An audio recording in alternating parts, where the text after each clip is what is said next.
Clues unearthed in ancient castle provide evidence of secret societies. There's something inherently compelling about secret societies. Are the Illuminati really out there? What goes on at Yale's Skull and Bones meetings? Is the New World Order truly pulling all our strings? It's both exciting and scary to imagine there's something more lurking behind the everyday trappings of the world. And yet, answers about the true historical influence of some secret societies might be right in front of those touring one ancient castle in Portugal. Lost in the beautiful architecture are certain details that have folks questioning the architect's curious associations.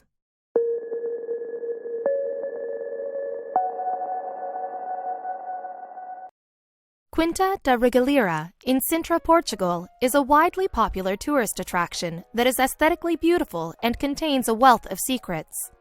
Hidden inside, there's a history more fascinating than most people truly understand. Today, the picturesque patch of land is occupied by a looming and mysterious castle, but the history of the area goes back much further than that. Modern-day visitors don't always grasp the extent of the palace's legacy. The area of Sintra that the estate is located on was owned by the Romans from the mid-2nd century BC until years later when a highly peculiar and somewhat frightening group took hold of the region.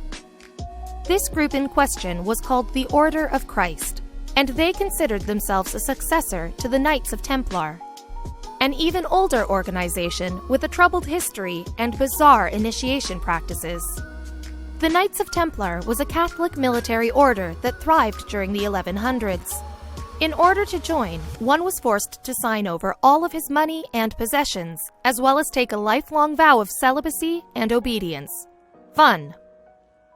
Then, in the late 16th century, Portugal's first king, Afonso I, built a castle on the land. Unfortunately, this structure would soon undergo a terrifying and unpredictable fate that left it in utter ruins. In 1755, an earthquake swept the region, completely destroying Afonso's estate. However, this natural disaster had a silver lining, as it paved the way for Carvalho Monteiro, the man who would transform the place into the fascinating enigma that it is today. Monteiro, an entomologist, acquired the land in 1904. He and his architect friend, Luigi Manini, got to work straight away. They had some truly wild plans for the idyllic location. Monteiro wanted the completed castle to reflect his eccentric interests and hobbies.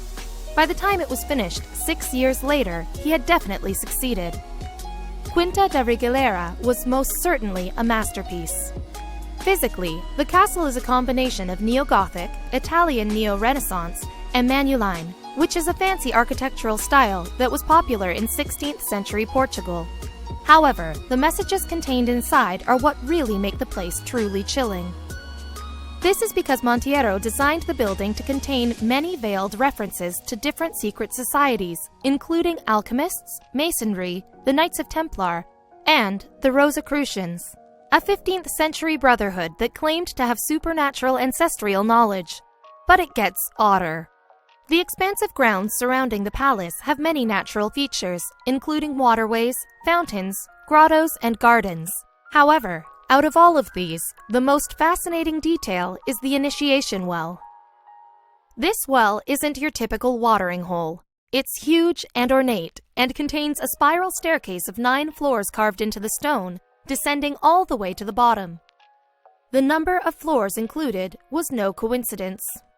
The number 9 has a special significance in Christianity, representing the completeness of God as well as finality. It is also representative of the 8 founding members of the Knights Templar, along with the Grand Master. As scary as it sounds, a person would be forced to descend all 9 winding flights of the initiation well and travel all the way to the bottom. At this point, they would be made to find their way through a maze of underground tunnels. Not even the estate's chapel is safe from arcane references. Although it is predominantly adorned with typical Roman Catholic decorations, it also includes several pentagrams, a common symbol of the Wicca religion. The so-called Fount of Abundance is another staple of Quinta da Regalira. It's made from marble and is engraved with elaborate designs, including seashells and strange creatures that resemble snakes. To this day, experts haven't decoded all the symbols on its surface. The symbols and hidden messages dispersed throughout the storied castle are so abundant that many people suspect Montiera himself was part of one, if not all, of these underground associations. Sometimes the correct answer is the most simple one. Unfortunately, Montiera himself isn't around anymore to tell his side of the story. We'll never know for sure whether or not he really was a member of the societies that so clearly intrigued him. Quinta da Regaliera certainly has a past shrouded in mystery, but at least it's not haunted, as far as we know.